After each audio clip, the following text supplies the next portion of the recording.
اعوذ باللہ من الشیطان الرجیم بسم اللہ الرحمن الرحیم وبہ نستعین وہو خیر المعین ثم الصلاة والسلام علی اشرف الانبیاء والمرسلین وعلی آلہ الطیبین الطاہرین المعصومین۔ محترم و مکرم سامعین و ناظرین گرامی قدر، السلام علیکم ورحمۃ اللہ وبرکاتہ۔ انشاءاللہ امید کرتے ہیں کہ آپ سب سامعین و ناظرین اللہ تبارک و تعالیٰ کی حفظ و امان میں ہوں گے۔ جیسا کہ ہمارا سلسلہ کتب اربع اور ان کے مؤلفین کے تعارف کے متعلق چل رہا تھا، تو اسی سلسلہ کی آخری ویڈیو کے جو تعارف تہذیبین یعنی تہذیب الاحکام اور الاستبصار اور ان کے مؤلف علیہ الرحمہ شیخ الطائفہ جناب شیخ طوسی علیہ الرحمہ کی مختصر سے تعارف کے متعلق آج ہم آپ کی خدمت میں حاضر ہوئے ہیں۔ سب سے پہلے تہذیب الاحکام کے جن کے متعلق یہ کہا جا سکتا ہے یا ہماری کتب اربع کی جو لسٹ ہے ان میں سے ایک کتاب تہذیب الاحکام ہے کہ جسے لکھنے والے، جسے تالیف کرنے والے خود شیخ الطائفہ شیخ محمد بن حسن الطوسی علیہ الرحمہ ہیں۔ اصل میں یہ کتاب المقنع شیخ مفید علیہ الرحمہ کی کتاب ہے کہ جس کی شرح لکھی ہے شیخ الطائفہ نے، اور اس کتاب نے اتنی فضیلت حاصل کی کہ یہ ہماری معتبر ترین 4 کتب میں سے ایک کتاب کا درجہ حاصل کیا۔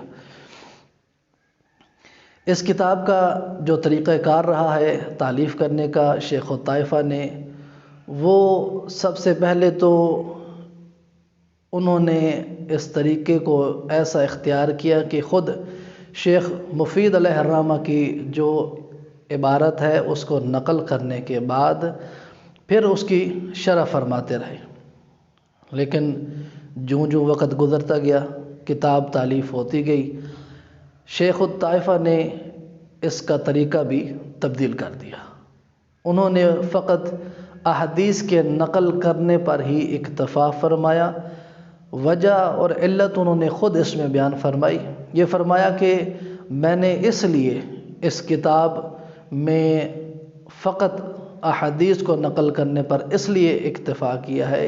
کہ کہیں کتاب اتنی لمبی نہ ہو جائے، خوف طوالت کی وجہ سے میں نے فقط اور فقط احادیث کو نقل کرنے پر ہی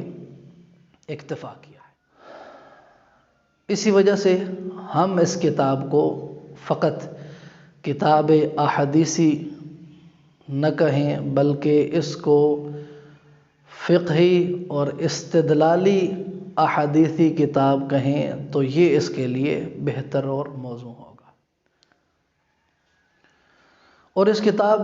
پر نظر رکھنے والے، مطالعہ کرنے والے، شوق مطالعہ رکھنے والے افراد اس بات سے بخوبی آگاہ ہیں کہ یہ کتاب کہ جو شیخ الطائفہ نے تالیف فرمائی، شرح کی، یہ آدھی تو خود شیخ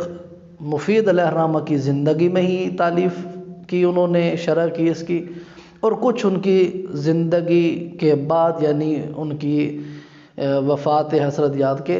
بعد انہوں نے اس کتاب کو تالیف فرمایا۔ دلیل کیا ہمارے پاس؟ خود ہی اسی کتاب میں کئی ایسے مقامات ہیں کہ جہاں پر ابتدا میں شیخ طوسی علیہ الرحمہ جب بھی اپنے استاد محترم شیخ مفید علیہ الرحمہ کا ذکر فرماتے تو آخر میں یہ کہتے ایّد اللہ تعالی، یعنی شیخ مفید علیہ الرحمہ کے نام کے بعد یہ ذکر فرماتے۔ اس سے واضح پتہ چلتا ہے کہ وہ اس وقت تک زندہ ہیں جب تک ان کے لیے یہ دعا کی جا رہی ہے۔ لیکن ایک وقت آتا ہے کہ جب کتاب کے کسی اور حصے پر پہنچتے ہیں، وہاں پر وہ ایدہ اللہ نہیں لکھتے بلکہ رحمہ اللہ لکھتے ہیں اس سے پتہ چلتا ہے کہ آدھی کتاب ان کی زندگی میں انہوں نے شرح فرمائی اس کتاب کی، اور آدھی کتاب کو تب شرح فرمائی کہ جس وقت شیخ مفید علیہ الرحمہ اس دنیا سے رخصت فرما چکے تھے۔ اور اس کتاب کی احادیث کی جو تعداد ہے وہ تقریباً 13,590 ہے، کہ جس کو خود مشہور زمانہ کتاب مستدرک الوسائل میں شیخ محدث نوری علیہ الرحمہ نے بھی اپنی اس کتاب میں اس کتاب کی احادیث کی تعداد کا ذکر فرمایا۔ شکر کیسے ادا